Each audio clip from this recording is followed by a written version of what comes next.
Well, Bo, another massive pay-per-view card for you. The last time we spoke, you were kind of targeting a summer return, maybe in August, but it seems like the UFC wanted you on this big card at MSG. Did the UFC kind of tell you that they were saving you for big cards like this, and did you push back at all and try to get a fight earlier? I wanted to fight earlier, but I had a couple of my buddies make the Olympic team in Paris, so I was focused on helping them train and prep and get ready, and that kind of adjusted my schedule. And so after that, I was trying to see what timeline made sense. I said, late fall, and UFC came back with November UFC 309. And I was like, that sounds good to me, so let's do it.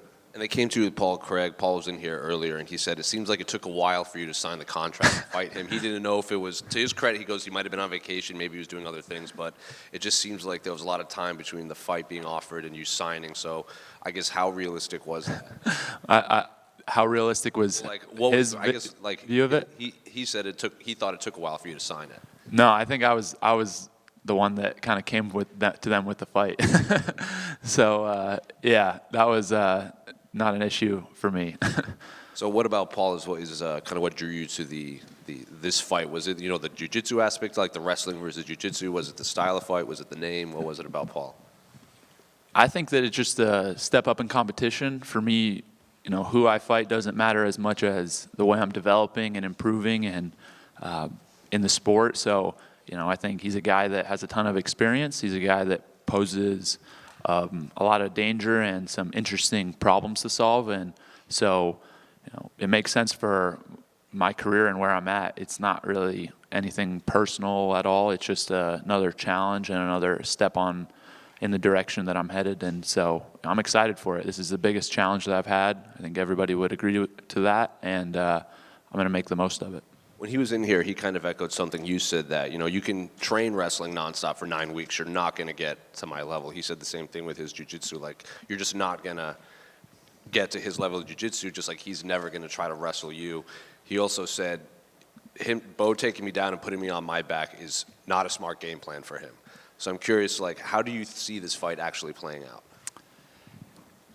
I think the guys that I'm training with and that I'm working with in jiu-jitsu are they're not good at jiu-jitsu for MMA. They're the best guys in the world in the sport of jiu-jitsu, and I think he would be surprised how good my overall submission grappling is. I mean, the first grappling match I ever took was against Gordon Ryan, who's a pound-for-pound #1 fighter in the world, and he couldn't submit me for 13 minutes, and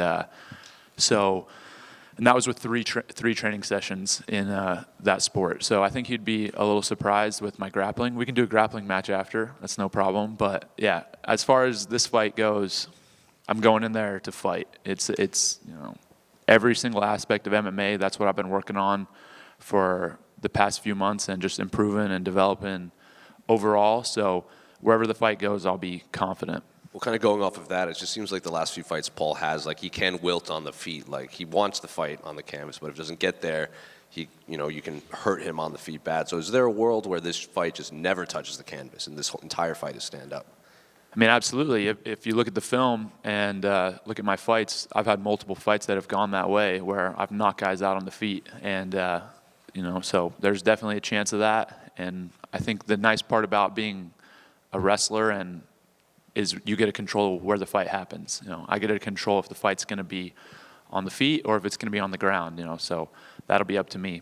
And he's obviously also one of the taller guys you've fought. Light heavyweight coming down. I think he's 6'4". He's very long. He even said I can use my length even off of my back to wrap people up like Andre Muniz. So did you have to bring in anyone just size-wise to get the feel of the dimensions of a tall, lanky fighter? What I did is I took the speed bag and I just put it 2 feet higher than normal. And then just got a bunch of reps like that. Can I ask you, what do you make of Gable Steveson might go back to NCAAs and go for another title? I saw that. That would be crazy. I didn't even know that he had eligibility still.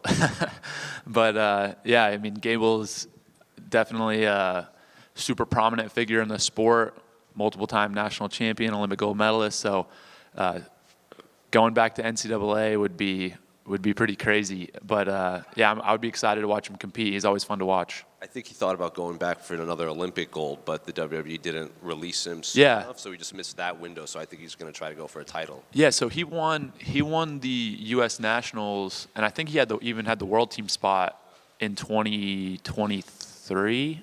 Yeah, so I know he didn't compete in the World Championships, but yeah, I mean he's been the top guy for a long time. Ever since Anthony Cassar retired from wrestling, he's been the top guy. So yeah, I'm excited to see him back, and it should be fun to watch. He's been training with John a lot, John Jones. Do you think we'll see Gable kind of make his way over to the UFC after maybe the LA games?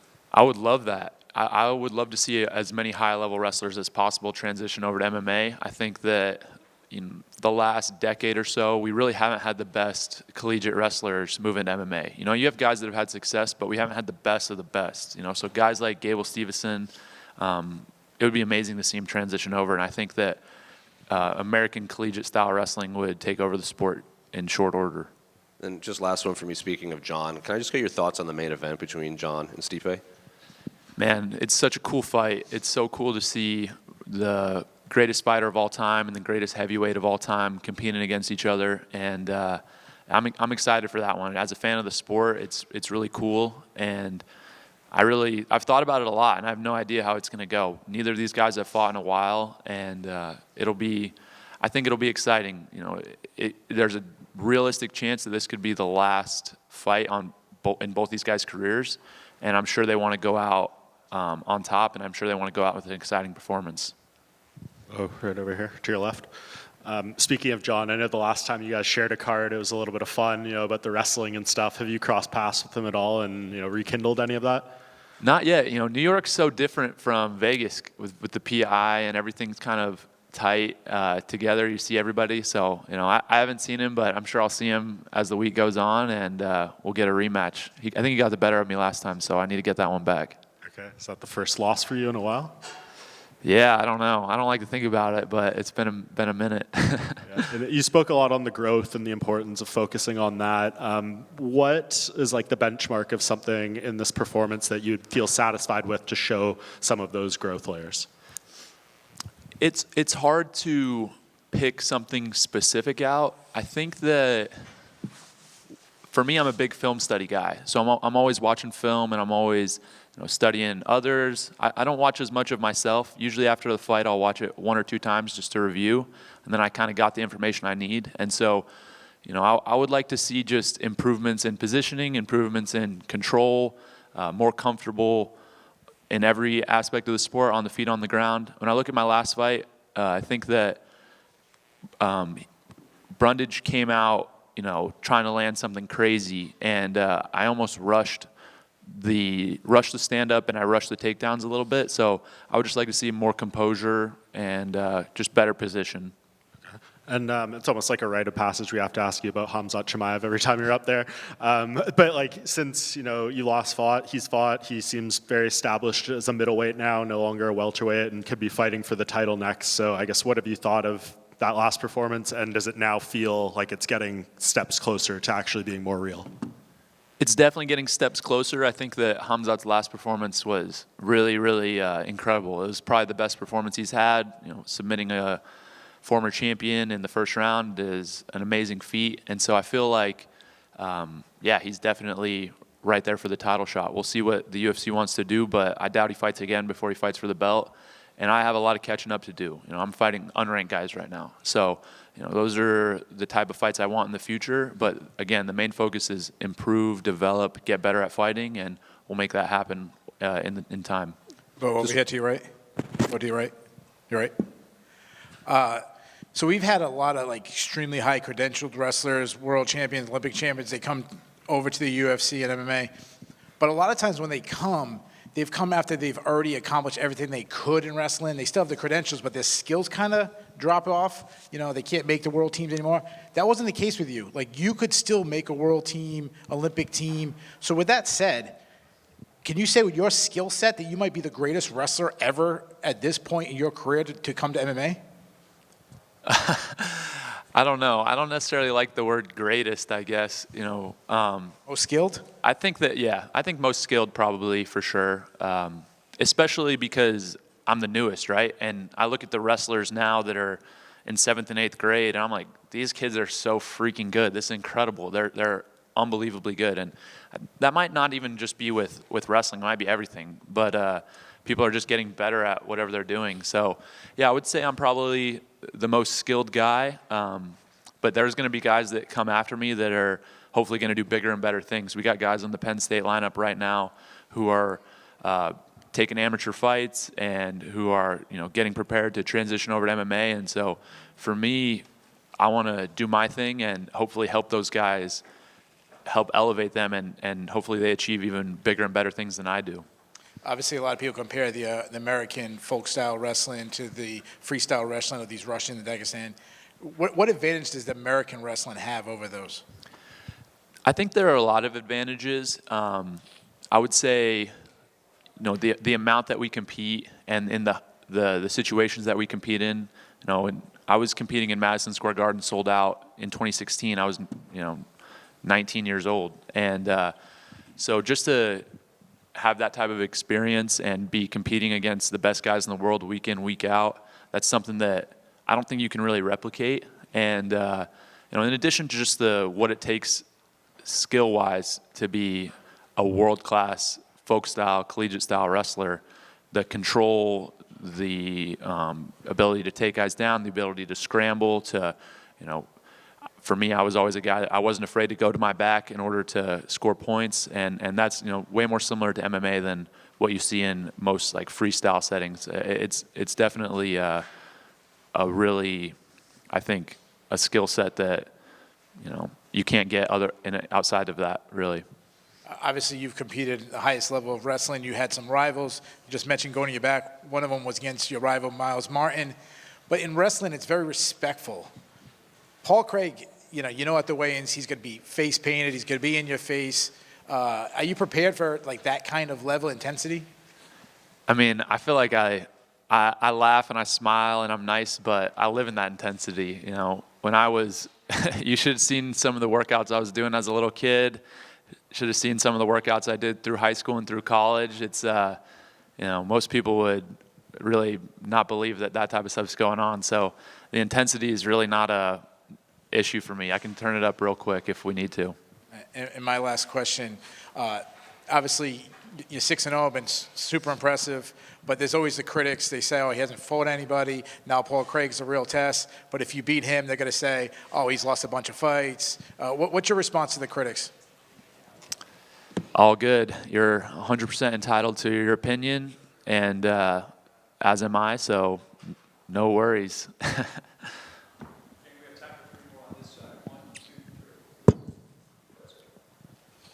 Thank you.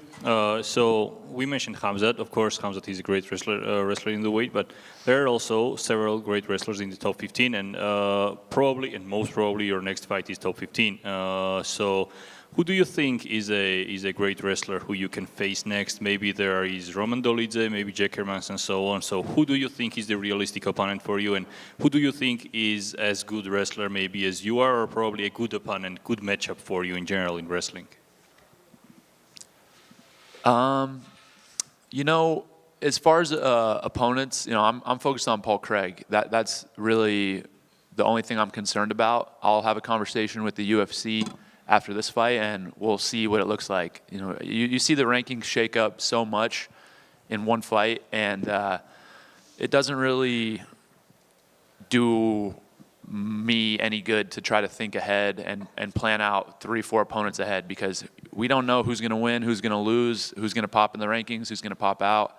And so I'm focused on one guy right now. And I would say as far as wrestling skills go, there's no real comparison to what I'm able to do, in this division, I don't think. And I think that I have the best wrestling in the UFC, and I don't really feel like I'm just yapping saying that because of my accomplishments. So as far as wrestling goes, there's not really a comparison, but this isn't wrestling either. This is mixed martial arts, and you got to have more than that to be world class in this day and age. Thank you. Question. Everybody knows you have wrestling on the highest level, but how would you rate your striking from 0 to 10? And what is most hardest for you in transitioning to striker? What is most difficult? It's anytime you learn something new. You know, I've done a combat sport for 20 plus years, and learning something new is something that it can be really, really challenging and difficult. I feel like with striking, I've made really big improvements, and I'm improving every day on it. I have great coaches and great training partners, so I'm figuring it out. And yeah, I don't know if I can give myself a rating right now. It's definitely better than it used to be. And I'm looking to highlight that in this fight, right? You know, I think something that's really important about this fight for me is it's going to determine, it's going to show that I'm a complete fighter and I have skills outside of just wrestling. Whereas, you know, the other fights I've been able to utilize the wrestling to really dominate. You know, Paul Craig is great off his back. So it's going to show that I have grappling skills, that I have striking skills. And yeah, that's been the main focus for me this last few months in this camp, is just improving overall, but I'm really enjoying the striking. Thank you. So, It's me, yeah. I'll go ahead. Bo, Miles Martin's name came up earlier, and I know it's probably not your favorite memory, but you know, what do you recall from the last time you fought it or competed at MSG? Well, it's funny, you know, I was fortunate to be invited to the New York Rangers game last night, so I got to visit MSG and kind of feel out the arena, see what it was like with the packed crowd. You know, I've been there before, as you mentioned, and you know, walking kind of under the arena backstage, it was bringing back a lot of memories, a lot of emotion, and that was a tough moment for me, being a young kid and kind of losing, obviously, in that stage, and at that time as well, like just missing out on a goal that I'd been training so hard for. So I feel like, you know, I've taken the positive of that and the negative of that. You know, negative not achieving my goal, but the positive of being able to learn and mature from that experience. And I feel really, really well prepared for this Saturday. You know, I've been there, I've experienced loss, I know what it feels like, and that motivated me for, it's been 8 years since that happened, and it's motivated me every day for 8 years. And now I get an opportunity to redeem myself a little bit in my mind. Do you remember kind of the emotion, the feeling that you had going into that match and how it could be different this Saturday? Yeah, I absolutely let that match kind of feel bigger than it was. And, you know, it was a big match and a big opportunity, but it definitely it overwhelmed me a little bit. And as a kid, that type of thing's going to happen, and I think God put that lesson in my life for a reason, and just to help me mature and grow. And at the end of the day, I know that I'm not defined by winning and losing. You know, my value as a person, it doesn't have to do with my record in sports, and it's just about character, treating people well, and you know, my effort, my attitude, things like that. And that's really a big lesson that I was able to learn from, you know, that experience. Thanks. To follow up on two things you said earlier, you mentioned that we haven't seen the top college level wrestlers transition to MMA. Can you give us two names of people that you really wish had, shout out some people that you're miss?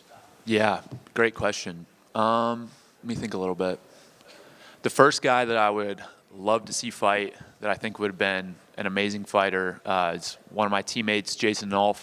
You know, he had a very similar career to me, 3-time national champion, one of the most prolific pinners in the NCAA wrestling history, and so he would have been amazing. He's currently actually transitioned out of wrestling. He's competing in some jiu-jitsu submission grappling events, and so to see him fight would have been really amazing, and it could still happen eventually. You know, he's the same age as me, he's 28, so that could be in the future for him. But other than that, I mean, he was already mentioned, and you know, there's still potential as well. But a guy like Gable Stevenson would be amazing to see fight. He's somebody that is, you know, larger than life type of character, and he definitely has what it takes to compete at the highest level. And in the heavyweight division, it would be really cool. But there are tons of guys that would be amazing. I look at all my teammates at Penn State, Greg Kirkfleet, Aaron Brooks, Carter Starachi. These guys are all getting in there training with us when they have opportunities, and you know, there's potential for them to transition over. We had another one of my teammates, David Evans. He's still on the wrestling team, and he just took an amateur fight and submitted the guy in about 60 seconds. So these are guys that are still in college that are going to do big things here shortly, and I'm excited to watch it. And last question, your striking was brought up, how you're learning on that. What goals do you set for yourself? Are they super like shoot for the stars, I want to be the best striker in the UFC? Or is it like taking it step by step, maybe? Like I want to get, a clean knockout on the feet. How does that work for you? Yeah, it's really just comes back to development, improving every day, and getting better. And I think that my goals have shifted, and my focus has shifted dramatically in every area of the sport from, I have to be the UFC champion, pound for pound #1 fighter in the world as fast as possible. Like, we need to get this done. It's shifted from that to just developing, improving, and getting better. I think that when you look at it from a perspective of I'm in this process and I'm not doing this to reach the destination, I'm doing this to just enjoy the journey, then you don't set limits on yourself, and it's just more fun. So, I'm having fun doing this, and especially with learning new skills, that's one of the most fun parts of the sport for me. So I'm just continue to double down and focus on the process and focus on development.